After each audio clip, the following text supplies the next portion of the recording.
La caputxeta forçuda. Vet aquí que una vegada, en un poble petit, hi havia una caseta de fusta on hi vivien una mare i la seva filla. Aquesta noieta sempre anava vestida de vermell. Botes, mitges, faldilla, brusa, jersei i fins i tot la caputxa que duia quan sortia de casa. És per això que tothom la coneixia com la caputxeta vermella. Un dia, la mare de la caputxeta li va demanar que anés a visitar la seva àvia perquè estava malalta. Li havia preparat un gran cistell ple de fruita, de pastissos i també de remeis casolans perquè es curés aviat. 3 quilos de peres, 5 de taronges, 3 pastissos de poma al forn, 2 bosses de nous i avellanes, 8 pots de mel, una dotzena de melons, una mata de farigola i 10 litres de suc de préssec. Però com ho podrà dur tota aquesta noieta que no aixeca un pam de terra? Es preguntava en veu alta tothom que la veia passar.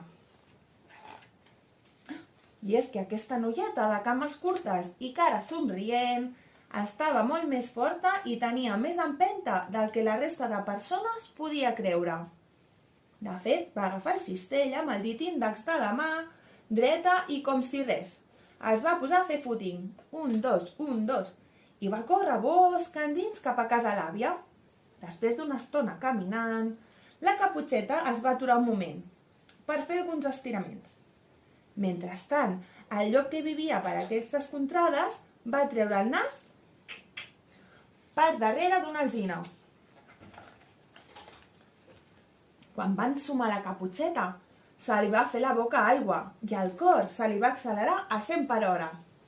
Feia tant de temps que no menjava carn fresca, així que ell, tot fatxenda, es va tensar la caputxeta. Bon dia, caputxeta! Saps qui sóc jo?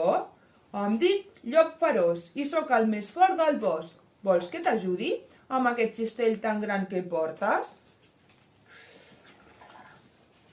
Sí, ja sé qui ets, li va dir la caputxeta mentre mirava la fila que feia.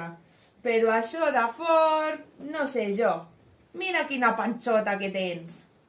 Segur que fa molt de temps que no fas esport i no deus parar de menjar llaminadures. Diuen al poble que t'has passat els darrers 10 anys escarxofat al sofà, del teu cau veient la televisió i menjant crispetes. Potser sí que estic una mica en baixa forma. Ja no passo tant pel gimnàs, però encara puc aixecar aquest cistell tan gran que portes. No podràs, que pesa molt, va dir advertint-lo la caputxeta amb un lleu somriure. Res no és massa per al Llop Ferós. A més, tampoc hi deus dur gran cosa. Creus que no, Doncs mira, hi porto exactament això. 3 quilos de peres, 5 de taronges, 3 pastissos de poma al forn, 2 bosses de nous i avellanes, 8 pots de mel, una dotzena de melons, una mata de farigola i 10 litres de suc de préssec. Comprova-ho tu mateix. I tot seguit va deixar el cistell a terra perquè l'agafés el llop.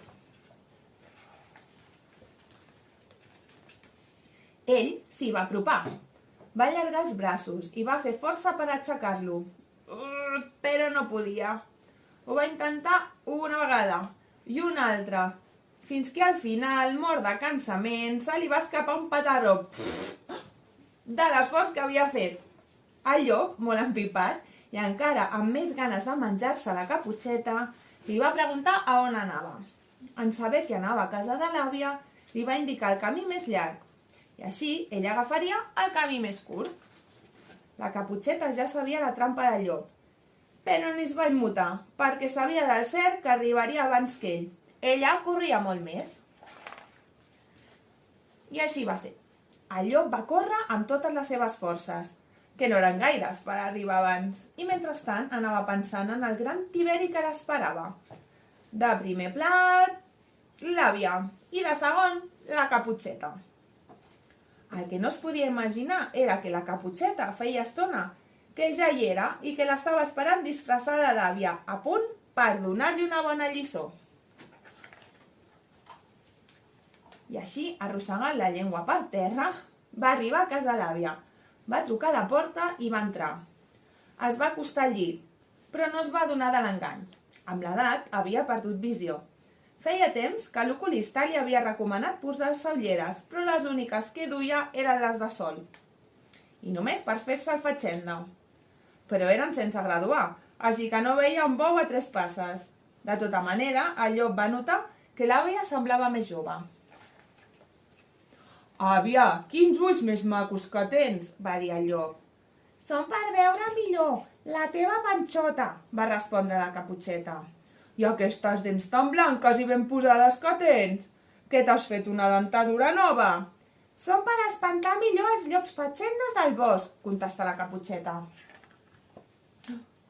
«I aquest cutis tan suau que tens?», pregunta encuriosit el llop.